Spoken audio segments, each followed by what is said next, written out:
Hello everyone, welcome back to my channel. ನಾಳೆ ಮಾರ್ಗಶಿರ ಮಾಸದ ಲಕ್ಷ್ಮೀ ಪೂಜೆ ವ್ರತದ ಬಗ್ಗೆ ಇವತ್ತು ಹೇಳೋಣ ಅಂತ ಹೇಳಿಬಿಟ್ಟು.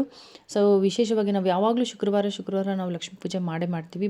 ಆದರೆ ಮಾರ್ಗಶಿರ ಮಾಸದಲ್ಲಿ ಗುರುವಾರ ಲಕ್ಷ್ಮೀ ಪೂಜೆನೇ ತುಂಬ ವಿಶೇಷವಾಗಿರುತ್ತೆ ಮತ್ತು ಗುರುವಾರನೇ ಅದನ್ನು ಆಚರಣೆ ಕೂಡ ಮಾಡಬೇಕಾಗಿರುತ್ತೆ.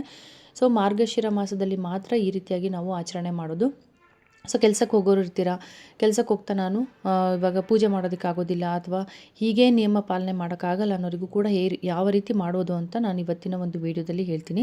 ಸೊ ವಿಡಿಯೋನ ಸ್ಕಿಪ್ ಮಾಡದೆ ಕೊನೆವರೆಗೂ ನೋಡಿ, ಹಾಗೆ ನಿಮ್ಮ ಫ್ಯಾಮಿಲಿ ಮತ್ತು ಫ್ರೆಂಡ್ಸ್ ಜೊತೆ ಶೇರ್ ಮಾಡ್ಕೊಳ್ಳಿ, ಲೈಕ್ ಮಾಡಿ, ಹಾಗೆ ಯಾರೆಲ್ಲ ಹೊಸದಾಗಿ ನನ್ನ ಚಾನಲ್ನ ನೋಡ್ತಿದ್ದೀರಾ ಚಾನಲ್ನ ಸಬ್ಸ್ಕ್ರೈಬ್ ಮಾಡ್ಕೊಳ್ಳಿ.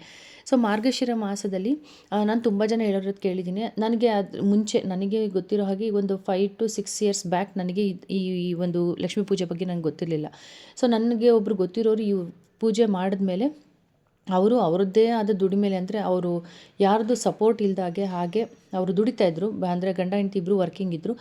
ಅವರಿಬ್ಬರು ಕೂಡ ಅವ್ರ ದುಡಿಮೆಯಿಂದ ಅವ್ರ ಓನ್ ಸ್ಟ್ರೆಂತಿಂದ ಅವರು ಮನೆ ಕೂಡ ಕಟ್ಕೊಂಡ್ರು. ಈ ಒಂದು ಲಕ್ಷ್ಮೀ ಪೂಜೆ ಪವಾಡ ಅಂತ ಅವ್ರು ಹೇಳ್ತಾರೆ. ಅಂದರೆ ವರ್ಷಕ್ಕೂ ನಾವು ಏನೇನು ಅಂದ್ಕೊಂಡಿದ್ವೋ ಅದನ್ನೆಲ್ಲ ನಾವು ಮಾಡ್ತಾ ಬಂದ್ವಿ. ಸೊ ನಮಗೆ ಮನೆಯವ್ರ ಸಪೋರ್ಟ್ ಇಲ್ಲದೆ ನಾವು ಇಷ್ಟು ದೊಡ್ಡ ಮನೆ ಕಟ್ಕೊಂಡಿದ್ದೆ ಒಂದು ಮಿರಾಕಲ್ ಅಂತ ಹೇಳ್ಬೋದು ಅಂತಲೇ ಹೇಳ್ತಿದ್ರು ಅವರು. ಸೊ ಅದೆಲ್ಲದನ್ನು ಕೂಡ ಒಂದು ಮಾರ್ಗಶಿರ ಮಾಸದ ಲಕ್ಷ್ಮೀ ಪೂಜೆ ವ್ರತದ ಒಂದು ಫಲ ಅಂತ ಅವ್ರು ಹೇಳ್ತಾರೆ. ತುಂಬ ಜನ ಈ ರೀತಿಯಾಗಿ ಮಾಡಿದವರು ಬೇರೆ ಬೇರೆ ವೀಡಿಯೋದಲ್ಲಿ ನೀವು ನೋಡ್ತಾ ಇದ್ದರೆ ಎಷ್ಟೊಂದು ಜನ ಅದಕ್ಕೆ ಕಮೆಂಟ್ ಆಗಿರ್ತಾರೆ. ಹೌದು, ನಾವು ಈ ಥರ ಮಾಡ್ಕೊಂಬಂದ್ವಿ, ನಮ್ಗೆ ಇದುವರೆಗೂ ಫೈನಾನ್ಷಿಯಲಿ ನಾವು ತುಂಬ ಚೆನ್ನಾಗಾದ್ವಿ, ತುಂಬ ಚೆನ್ನಾಗಿ ಬೆಳೀತಾ ಹೋದ್ವಿ, ಯಾವುದಕ್ಕೂ ನಮಗೆ ಕೊರತೆ ಅನ್ನೋದೇ ಇಲ್ಲ ಜೀವನದಲ್ಲಿ, ಅಷ್ಟು ಚೆನ್ನಾಗಿದ್ದೀವಿ ಅಂತ ಹೇಳೋರು ತುಂಬ ಜನ ಇದ್ದಾರೆ. ಸೊ ಈ ಒಂದು ವ್ರತನ ಗುರುವಾರದ ದಿವಸ ನೀವು ಮಾಡಬೇಕು. ಆದಷ್ಟು ಇದನ್ನು ಸಂಜೆ ಹೊತ್ತೇ ಮಾಡಬೇಕು.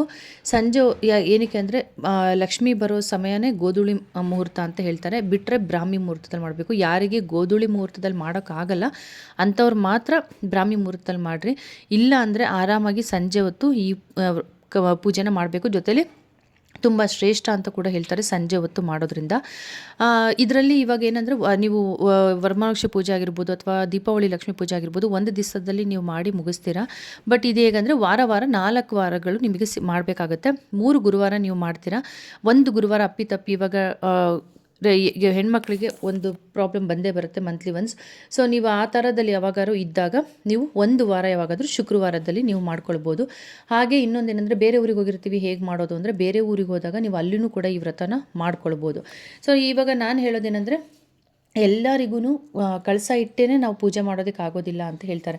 ಅಂದರೆ ಎಷ್ಟೊಂದು ಜನ ಮನೇಲಿ ಕಳಸ ಕೂರಿಸಿರೋವಂಥ ಪದ್ಧತಿನೇ ಇರೋದಿಲ್ಲ, ಅಥವಾ ಕಳಸ ಕೂರಿಸೋದಕ್ಕೆ ಬರೋದಿಲ್ಲ, ಅಥವಾ ಕಳಸ ಕೂರಿಸೋದಕ್ಕೆ ಭಯ ಇರ್ಬೋದು. ಅಂದರೆ ನಾನು ಏನಾದರೂ ತಪ್ಪಾದರೆ ಅಂತ ಭಯ ಇರ್ಬೋದು. ಸೊ ಏನಾದರೂ ಇರ್ಬೋದು. ಸೊ ಕಳಸ ಕೂರ್ಸೋಕ್ಕಾಗಲ್ಲ ಅನ್ನೋರಿಗೆ ನಾನು ಹೇಳೋದೇನಂತ ಅಂದರೆ ನಿಮ್ಮ ಮನೇಲಿರೋ ಫೋಟೋ ಮುಂದೆನೇ ನೀವು ಏನೇನೆಲ್ಲ ನೀವು ದೇವರಿಗೆ, ಈಗ ಎಲೆ ಅಡಿಕೆ, ಬಾಳೆಹಣ್ಣು, ಕಾಣಿಕೆ, ಬಳೆ, ಸೀರೆ ಅಥವಾ ಬ್ಲೌಸ್ ಪೀಸ್, ಆಮೇಲೆ ನೀವು ಪ್ರಸಾದ, ನೀವು ಯಾವುದ್ಯಾವುದು ಲಕ್ಷ್ಮೀ ದೇವರಿಗೆ ಯಾವುದು ಪ್ರಿಯ ಆಗಿರುತ್ತೋ ಅಂಥ ಒಂದು ಪ್ರಸಾದಗಳನ್ನು ನೈವೇದ್ಯವಾಗಿ ಇಡೋದು, ಮತ್ತು ತುಪ್ಪದ ದೀಪ ಹಚ್ಚೋದು. ಇದಿಷ್ಟು ಮಾಡಿದ್ರೂ ನೀವು ಸಾಕು, ನಿಮಗೆ ಕಳಸನೇ ಇಡಬೇಕು ಅನ್ನೋದೇನಿಲ್ಲ. ತುಪ್ಪದ ದೀಪ ಅಂತ ಹೇಳಿದೆ, ಬಟ್ ಎಷ್ಟೋ ಜನಕ್ಕೆ ಅದು ಆಗಿಲ್ಲ ಅನ್ನೋರು. ಯಾಕೆಂದರೆ ಇವಾಗೆಲ್ಲ ಒಂದು 10 ರೂಪಾಯಿ ಪ್ಯಾಕೆಟ್ ತುಪ್ಪದ ಪ್ಯಾಕೆಟ್ ಕೂಡ ಸಿಗುತ್ತೆ, ನೀವು ಅದರಲ್ಲೂ ಕೂಡ ದೀಪ ಹಚ್ಬಿಡ್ಬೋದು.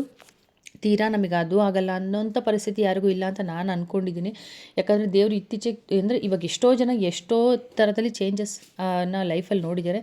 ಸೊ ಬೇರೆಗೆ ನಾವು ಎಷ್ಟೊಂದು ಖರ್ಚು ಮಾಡಿರ್ತೀವಿ. ಸೊ 20 ರೂಪಾಯಿ ಒಂದು 10 ರೂಪಾಯಿ ತುಪ್ಪದ ಪ್ಯಾಕೆಟ್ ತಂದು ಅದರಲ್ಲಿ ಕೂಡ ನೀವು ದೀಪನ ಹಚ್ಬೋದು.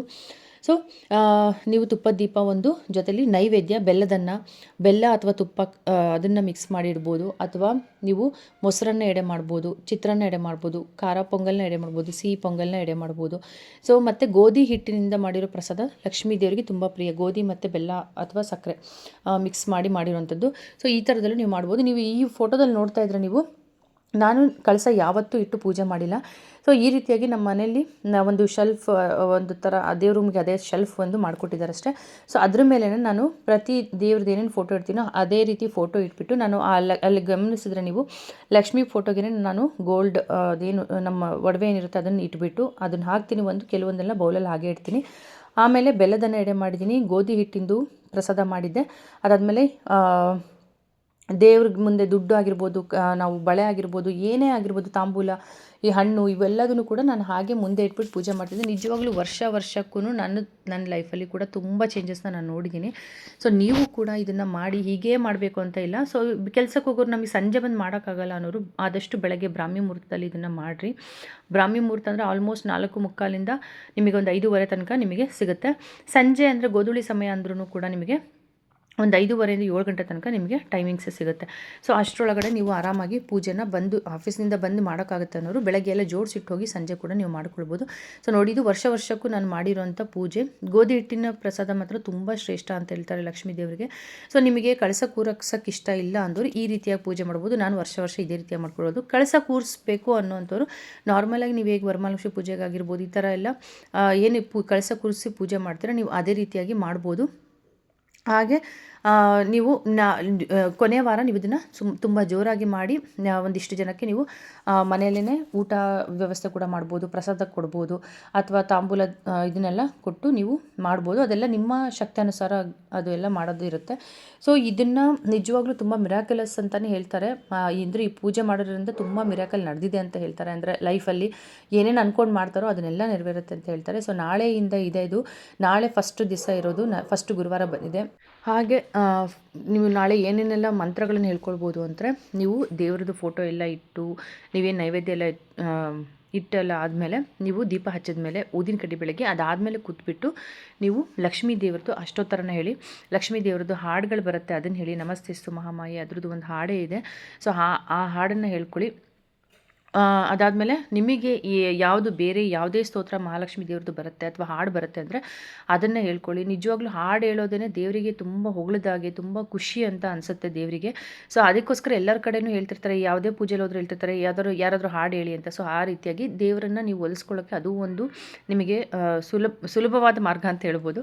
ಸೊ ಅಷ್ಟೊತ್ತರ ಹೇಳ್ಕೊಳ್ಳಿ. ಅದಾದಮೇಲೆ ಸಾಧ್ಯವಾದರೆ ಸಹಸ್ರನಾಮ, ಲಕ್ಷ್ಮೀ ಸಹಸ್ರನಾಮವನ್ನು ಕೂಡ ಹೇಳ್ಕೊಳ್ಳಿ. ಅದಾದಮೇಲೆ ಮಂತ್ರಗಳು ನಿಮ್ಗೆ ಯಾವುದಾದ್ರು ಗೊತ್ತಿದೆ ಅದಷ್ಟನ್ನು ಹೇಳ್ಕೊಳ್ಳಿ. ಮನಸ್ಸಿಗಿಂತ ದೊಡ್ಡ ಪೂಜೆ ಯಾವುದೂ ಇಲ್ಲ. ನೀವು ಮನಸ್ಸು ಎಷ್ಟು ಶುದ್ಧವಾಗಿ ನಿಮ್ಮ ಕಷ್ಟ ಎಷ್ಟು ದೊಡ್ಡದಿದೆ ಅದನ್ನು ದೇವ್ರ ಹತ್ರ ನೀವು ಯಾವ ರೀತಿ ಹೇಳ್ಕೊಳ್ತೀರಾ ಅದ್ರ ಮೇಲೆ ಡಿಪೆಂಡ್ ಆಗಿರುತ್ತೆ. ಹಾಗೆ ನಿಮ್ಮ ಮನಸ್ಸನ್ನು ಯಾವಾಗಲೂ ಶುದ್ಧವಾಗಿ ಇಟ್ಕೊಳ್ಳಿ. ಯಾರಿಗೂ ಏನು ಕೆಟ್ಟದ್ದು ಮಾಡೋಕ್ಕೆ ಹೋಗಬೇಡಿ, ಕೆಟ್ಟದ್ದು ಬಯಸಕ್ಕೆ ಹೋಗಬೇಡಿ. ಯಾವಾಗ ನಿಮಗೆಲ್ಲನೂ ಒಳ್ಳೆಯದೇ ಆಗುತ್ತೆ ಅಂತ ಹೇಳ್ತಾ ನೆಕ್ಸ್ಟ್ ವಿಡಿಯೋದಲ್ಲಿ ಸಿಗ್ತೀನಿ. ಅಲ್ಲಿವರೆಗೂ ಎಲ್ಲರಿಗೂ ಟೇಕ್ ಕೇರ್, ಬಾಯ್.